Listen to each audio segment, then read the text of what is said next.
संतोषी माता की जय। आज हम लोग सुनेंगे संतोषी माता की व्रत कथा। कंचनपुर नगर में एक बुढ़िया रहती थी। उस बुढ़िया के 7 बेटे थे। सभी का विवाह हो चुका था। 6 बेटे तो काम करते थे, लेकिन 7वां बेटा अभी कोई काम नहीं करता था। सुबह उठकर स्नान आदि से निवृत्त होकर 6 बेटे रसोई में बैठकर भोजन करते और फिर अपने काम पर चले जाते थे। बुढ़िया उन बेटों को अपने हाथ से खीर, पूड़ी, हलवा आदि बढ़िया बढ़िया व्यंजन बनाकर खिलाती थी। 7वां बेटा खूब धूप निकलने पर बिस्तर से उठता था, फिर स्नान करके भोजन के लिए रसोई में जाता था। बुढ़िया दूसरे बेटों का बचा हुआ खाना एक थाल में रखकर उसे दे देती थी। 7वां बेटा उसी भोजन को खुश होकर खा लेता था। भोजन करके वह घर से निकल जाता और अपने दोस्तों के साथ घूमता फिरता। इस तरह मौज मस्ती से उसके दिन व्यतीत हो रहे थे। उसकी पत्नी बार बार उससे कोई काम करने के लिए कहती थी, लेकिन वह हंसकर कहता था, अरे तुम बार बार क्यों काम करने के लिए कहती हो? कितने मज़े से दिन गुजर रहे हैं। माँ कितना बढ़िया बढ़िया व्यंजन बनाकर खिलाती है। तब उसकी पत्नी क्रोधित होकर कहती है, माँ तुम्हें बढ़िया बढ़िया व्यंजन बनाकर नहीं खिलाती, बल्कि सबका बचा हुआ जूठा भोजन खिलाती हैं। यदि तुम्हें मेरी बात पर विश्वास ना हो तो किसी दिन छिपकर स्वयं अपनी आँखों से देख लेना। अपनी पत्नी की बात पर उसे यकीन न था, लेकिन एक दिन इसी बात की सच्चाई जानने का निर्णय करके वह सिर दर्द का बहाना बनाकर एक चादर ओढ़कर रसोई घर में ही सो गया। थोड़ी देर के बाद उसकी माँ ने अपने बेटों को खीर, पूड़ी, हलवा आदि बनाकर खिलाए। भोजन के बाद उन्हें लड्डू खाने को दिए। भोजन करके वह अपने काम पर चले गए। उनके जाने के बाद बुढ़िया ने उनकी थाली में बचे भोजन को एक थाली में रखा। बचे हुए लड्डुओं के टुकड़े को एकत्र करके दोबारा लड्डू बनाए। उसके बाद बुढ़िया ने 7वें बेटे को भोजन करने के लिए कहा। उसने सोते हुए चादर के नीचे से सब कुछ देख लिया था। वह उठकर बोला, माँ मुझे भूख नहीं है, मैं परदेश जा रहा हूँ। बुढ़िया ने कहा, कल जाता हो तो आज ही चला जा। बुढ़िया के कठोर वचन सुनकर वह तुरंत परदेश जाने की तैयारी करने लगा। चलने से पहले वह पत्नी के पास गया। उसकी पत्नी गौशाला में गोबर के कंडे थाप रही थी। उसने जाकर अपनी पत्नी से कहा, हम जावें परदेश को आवेंगे कछुकाल, तुम रहियो संतोष से धर्म अपना पाल।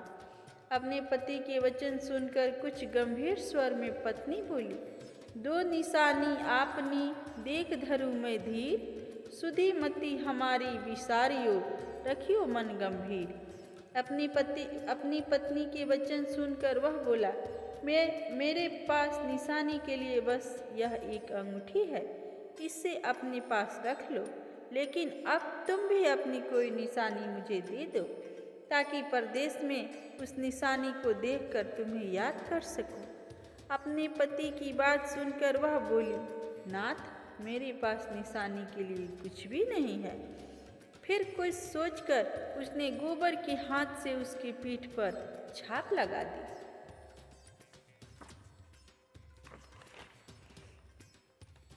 सातवां बेटा अपनी पत्नी के उस निशानी को लेकर परदेश के लिए चल पड़ा। कई दिनों की लंबी यात्रा करके वह एक सुंदर व विशाल नगर में पहुंचा। वहां उसने कई दुकानदारों से नौकरी देने के लिए प्रार्थना की, लेकिन सब ने उसे परदेसी जानकर उसकी प्रार्थना ठुकरा दी। निराश होकर अंत में वह एक सेठ की दुकान पर पहुंचा।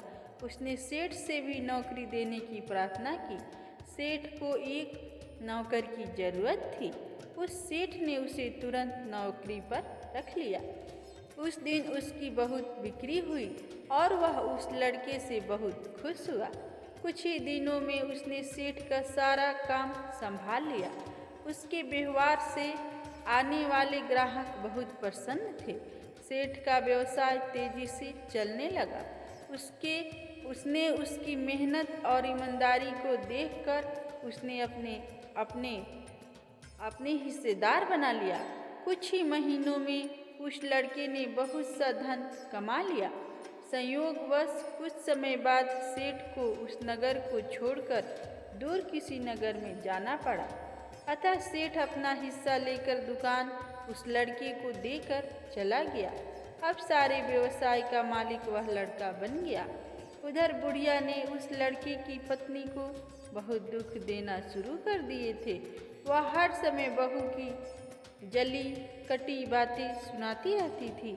वह बेचारी हर समय काम पर लगी रहती थी, लेकिन फिर भी उसकी जेठानियाँ उससे कुछ न कुछ बुरा भला कहती रहती थी।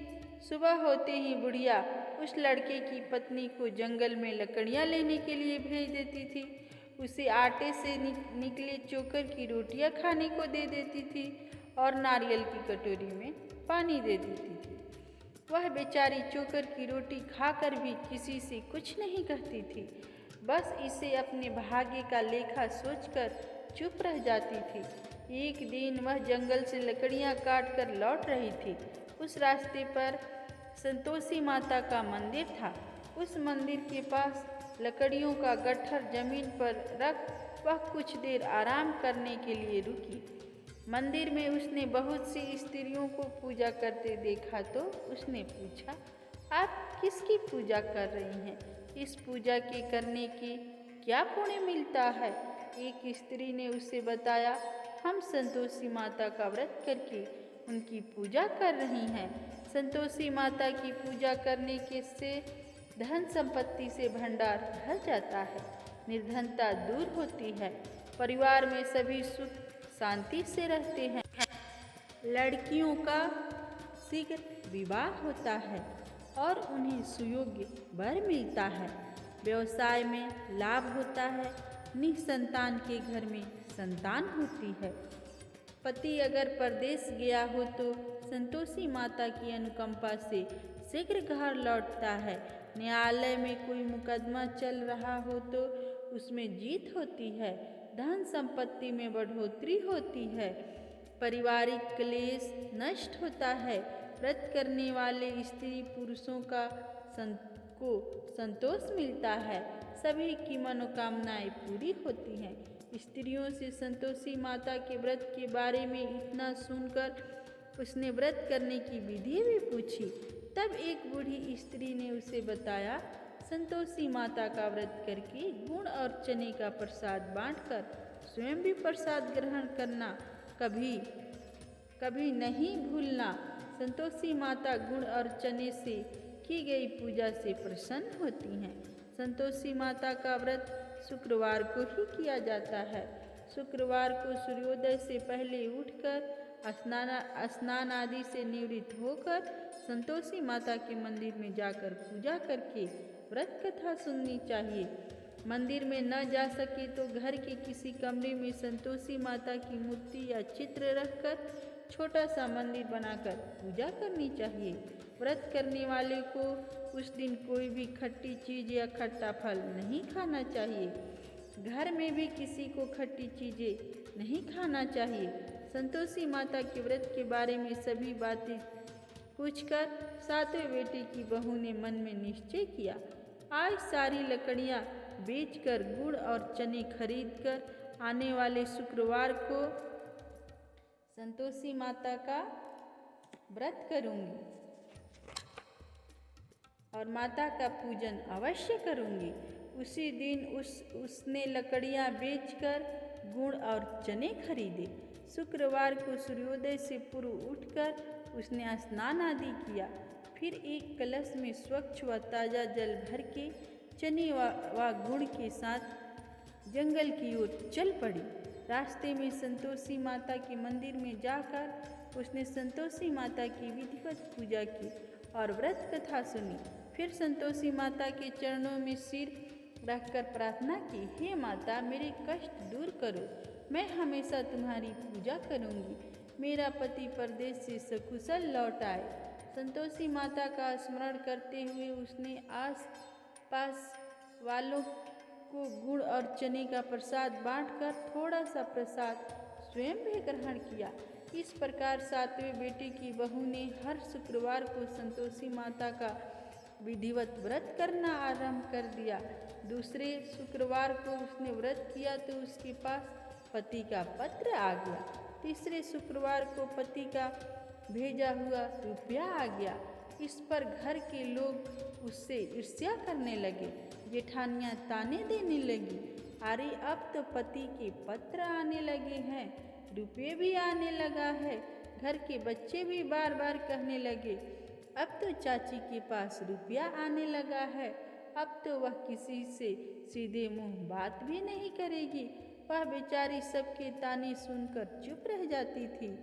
वह हर शुक्रवार को संतोषी माता के मंदिर में व्रत करने और कथा सुनने के बाद उनके चरणों में सिर रखकर प्रार्थना करती थी, हे माता, मैंने अपने आप से धन नहीं मांगा था, मैंने तो अपने पति के सकुशल लौटने की प्रार्थना की थी। एक दिन उसकी प्रार्थना सुनकर संतोषी माता ने प्रसन्न होकर कहा, जा बेटी, तेरी मनोकामना पूरी होगी, तेरा पति शीघ्र ही घर लौटेगा। वह बेचारी संतोषी माता के वचन सुनकर खुशी खुशी घर लौटी। उधर सातवां बेटा दुकानदारी में इतना व्यस्त हो चुका था कि उसकी पत्नी और घर का कोई स्मरण ही नहीं रहा था। दुकान के काम से उसे फुर्सत ही नहीं मिलती थी। संतोषी माता उस बेटे की इतनी व्यस्तता देखकर बहुत परेशान हुई। तब बहुत सोचकर संतोषी माता ने उस बेटे को स्वप्न में दर्शन देकर कहा, धनी साहूकार सो रहा है या जग रहा है? वह बोला, हे माता, मैं जग नहीं रहा और सो भी नहीं रहा, आप मेरे लिए आज्ञा करें। संतोषी माता ने कहा, तूने परदेश में आकर इतना धन कमाया, पर क्या तुझे अपनी पत्नी का भी कुछ स्मरण है? उसने कहा, हे माता, मुझे अपनी पत्नी का तो स्मरण है, लेकिन इस दुकान से कहीं जाने का मुझे अवकाश ही नहीं मिलता है। अब देखो ना, सारा रुपया व्यवसाय में लगा हुआ है। जब तक सारा रुपया वापस नहीं आ जाता, मैं अपने घर कैसे जा सकता हूँ? संतोषी माता ने कहा, कल सुबह उठकर संतोषी माता का नाम लेकर मंदिर में घी का दीपक जलाकर पूजा करना और फिर दुकान पर जाकर संतोषी माता के नाम का दीपक जलाकर प्रणाम करके काम शुरू करना। शाम होते होते उधार दिया धन लौट आएगा। इतना कहकर संतोषी माता उसके स्वप्न से अंतर्ध्यान हो गई। सुबह उठकर उसने अपने मित्र से स्वप्न की बात कही। वे सब उसका मजाक उड़ाने लगे, लेकिन उसका मन नहीं माना। उसने संतोषी माता का पर पूरा विश्वास करके मंदिर में जाकर घी का दीपक जलाया। दुकान पर भी दीपक जलाकर संतोषी माता का स्मरण करके काम शुरू किया। उस दिन संतोषी माता की अनुकंपा से सचमुच चमत्कार हो गया। उधार सामान ले गए लोग जल्दी जल्दी रुपया लौटाने आने लगे। देखते ही देखते रुपयों का ढेर लग गया। शाम तक सारा धन लौट आया। दुकान का सारा सामान भी हाथों हाथ बिक गया। तब संतोषी माता को नमस्कार करके वह अपने घर लौटने की तैयारी करने लगा। उधर सातवें बेटे की पत्नी प्रतिदिन की तरह जंगल से लकड़ियां काटकर घर की ओर लौट रही थी। लकड़ियों का बोझ अधिक होने के कारण उसने मंदिर के पास गट्ठर उतारकर मंदिर के चबूतरे पर बैठकर थोड़ा सा विश्राम किया। तभी उसे दूर से धूल उड़ती दिखाई दी। उसने संतोषी माता से पूछा, हे माता, आज यह धूल कैसे उड़ रही है? माँ ने प्रसन्न होते हुए कहा, आज तुझे तेरी पूजा का फल मिलेगा। तेरा पति परदेश से लौट रहा है, यह धूल उसके लौटने से उड़ रही है। अब तू इन लकड़ियों के 3 हिस्से कर, एक हिस्सा नदी के किनारे रख, दूसरा हिस्सा मंदिर में रख दे और तीसरा हिस्से को सिर पर रखकर घर ले जा। तेरा पति लकड़ियाँ देखकर रुकेगा, लकड़ियाँ जलाकर भोजन बनाकर खाएगा और फिर जाएगा। तो घर पहुंचकर लकड़ियों का गट्ठर आंगन में डालकर कहना, सासू जी लकड़ियों का गट्ठर ले आई हूँ, चोकर की रोटियाँ और नारियल की कटोरी में पानी दे दो। फिर पूछना, आज घर में कौन मेहमान आया है। संतोषी माता की बातें सुनकर वह खुश हुई और घर की ओर चल पड़ी। कुछ देर बाद उसका पति वहाँ पहुँचा और लकड़ियों का ढेर देखकर उसने भोजन बनाकर खाया। फिर कुछ देर विश्राम करके घर पहुँचा। उधर बहू ने लकड़ियों का गट्ठर जमीन पर डालते हुए जोरों से आवाज़ लगाई, सासू जी लकड़ियाँ ले लो, चोकर की रोटियाँ दे दो, नारियल की कटोरी में पानी दे दो। आज घर में कौन मेहमान आया है। यह सुनकर उसकी बुढ़िया सास बोली, बहू ऐसा क्यों कहती है, तेरा पति ही तो परदेश से आया है। नहा धोकर मीठा खीर खा, नए कपड़े पहनकर पति के पास बैठ। उसके पति ने कमरे की खिड़की से सब कुछ देखा और सुना। उसने कमरे से बाहर आकर भिखारी की तरह खड़ी अपनी पत्नी को देखकर कहा, माँ यह औरत कौन है। माँ ने कहा, बेटा यह तेरी बहू है। जब से तू परदेश गया है तभी से इसने ऐसे हाल बना रखा है। सारा दिन गांव में ऐसे ही जानवरों की तरह घूमती फिरती है, घर का कोई काम नहीं करती और नारियल की कटोरी में पानी मांग रही है। सातवां बेटा गंभीर होकर बोला, माँ मैंने इसकी सारी बातें स्वयं अपने कानों से सुनी है। मुझे बराबर वाले दूसरे घर की ताला दे दो, मैं उसी घर में रहूँगा।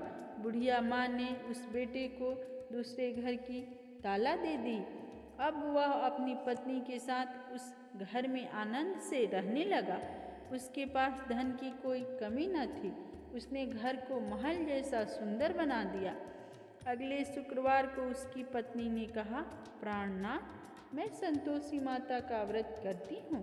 संतोषी माता की अनुकंपा से ही मेरे सब काम पूरे हुए हैं। अब मैं व्रत का उद्यापन करना चाहती हूँ।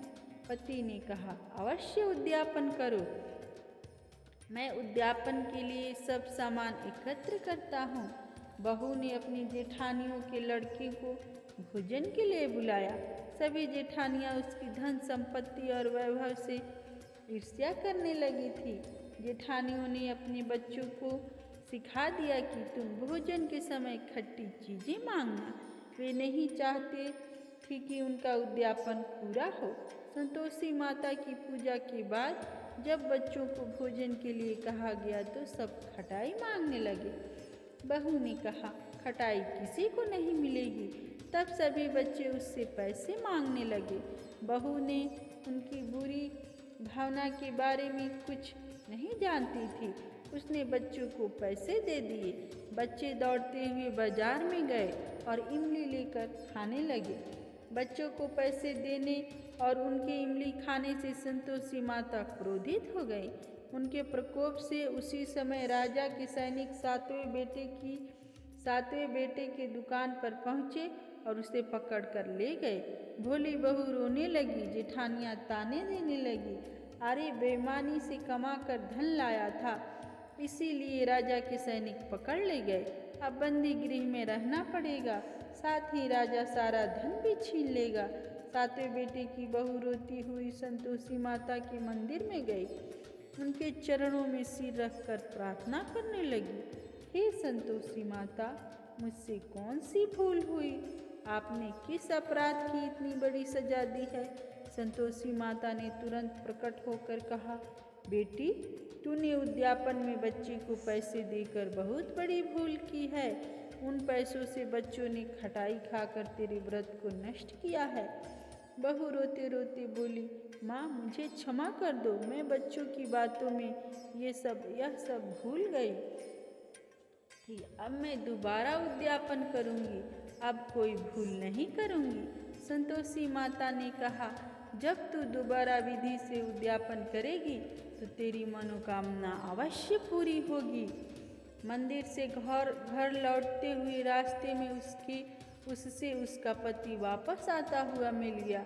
बहू ने पूछा, राजा के सैनिक आपको क्यों पकड़ कर ले गए थे? वह हंसते हुए बोला, मैं इतना धन कमाया था, उसका कर टैक्स नहीं दिया था, इसीलिए राजा ने मुझे बुलाया था। अगले शुक्रवार को उद्यापन के लिए बहू ने लड़कों को भोजन के लिए बुलाया। उधर जेठानियों ने पुनः अपने लड़कों को भोजन में खटाई मांगने के लिए सिखा दिया। संतोषी माता की पूजा के बाद गुड़ चने का प्रसाद बांटकर बहू ने स्वयं भी प्रसाद ग्रहण किया। बच्चों को जब भोजन के लिए बैठाया और खीर पूड़ी हलवा खाने के लिए कहा तो वे बोले, हमें खीर हलवा अच्छा नहीं लगता, हमें तो खट्टी चीज़ें खाने को दे दो। बहू ने कहा, किसी को खट्टी चीज़ें खाने को नहीं मिलेगी और तुम्हें पैसे भी नहीं दूंगी। खीर पूड़ी हलवा खाना है तो खाओ। बच्चे नहीं माने तो उसने उन बच्चों को भगाकर ब्राह्मण के बच्चों को बुलाकर भोजन कराया। दक्षिणा में उन बच्चों को मीठे फल खाने के लिए दिए। उसके उद्यापन से संतोषी माता बहुत प्रसन्न हुई। उनकी अनुकंपा से बहू शीघ्र ही गर्भवती हुई। 10वें महीने उसने एक सुंदर पुत्र को जन्म दिया। बहू प्रतिदिन उस बेटे को लेकर संतोषी माता के मंदिर में जाने लगी। कुछ दिनों के बाद संतोषी माता ने सोचा, मैंने इसे जीवन के सभी सुख दिए हैं, अब इसकी परीक्षा लेकर देखती हूँ। यह सोचकर संतोषी माता ने एक बुढ़िया का रूप धारण किया और लाठी टेकती हुई बहू के घर पहुँची। बुढ़िया के सारे शरीर पर मक्खियाँ भिनभिना रही थी। उसे देख सभी मुंह सिकुड़ाने लगते थे। बुढ़िया ने जाकर दरवाज़ा खटखटाया तो बहू की सास ने दरवाज़ा खोला और उसे देखते ही जोर से चिल्लाई, अरे लड़कों, इस गंदी बुढ़िया को भगाओ, मुझे तो ये कोई चुड़ैल नजर आती है, इसे भगाओ नहीं तो यह किसी को खा जाएगी। लड़के उठकर भागे और उन्होंने अपने घर के दरवाजे और खिड़कियां बंद कर ली। छोटी बहू बराबर वाले घर की खिड़की से उस बुढ़िया को देख रही थी। उसने जल्दी से दरवाज़ा खोला और बुढ़िया के पांव छूकर अपने घर में ले गई। सास ने उसे रोका तो बहू बोली, आज तो बहुत खुशी का दिन है, मेरी संतोषी माता मेरे घर आई है। छोटी बहू का बेटा दूध पीने के लिए रो रहा था। बहू ने उसे दूध भी नहीं पिलाया और संतोषी माता की सेवा में व्यस्त हो गई। बुढ़िया सास क्रोध से बहू को बुरा भला कहने लगी। बहू बोली, सासू माँ, आज मेरी संतोषी माता मेरे घर आई हैं, इनका व्रत करने से ही मेरे घर में इतनी खुशियाँ छाई है। इतना सुनते ही सब बुढ़िया के पास दौड़े हुए आए और उनके पांव छूकर क्षमा मांगते हुए बोले, माँ हमें क्षमा कर दो, हमने आपको पहचानने में बहुत भूल की, हम आपके व्रत की विधि नहीं जानते। हे माता, अब हम भी आपका व्रत किया करेंगे। उन लोगों की प्रार्थना सुनकर बुढ़िया का रूप धारण किए संतोषी माता प्रसन्न हुई और उन्हें संतोषी माता के व्रत की विधि बताई। बुढ़िया से व्रत की विधि जानकर संतोषी माता के व्रत करने से उन सब की मनोकामनाएं भी पूरी हुई। उनके घर में धन की वर्षा होने लगी। बुढ़िया के सभी बेटों को व्यवसाय खूब तेजी से चलने लगा। धन संपत्ति से भंडार भरने लगे। संतोषी माता का व्रत करने और व्रत कथा सुनकर गुड़ और चने का प्रसाद खाने वालों की सभी मनोकामनाएं पूरी होती हैं। मंगल कामनाएं संतोषी माता पूरी करती हैं।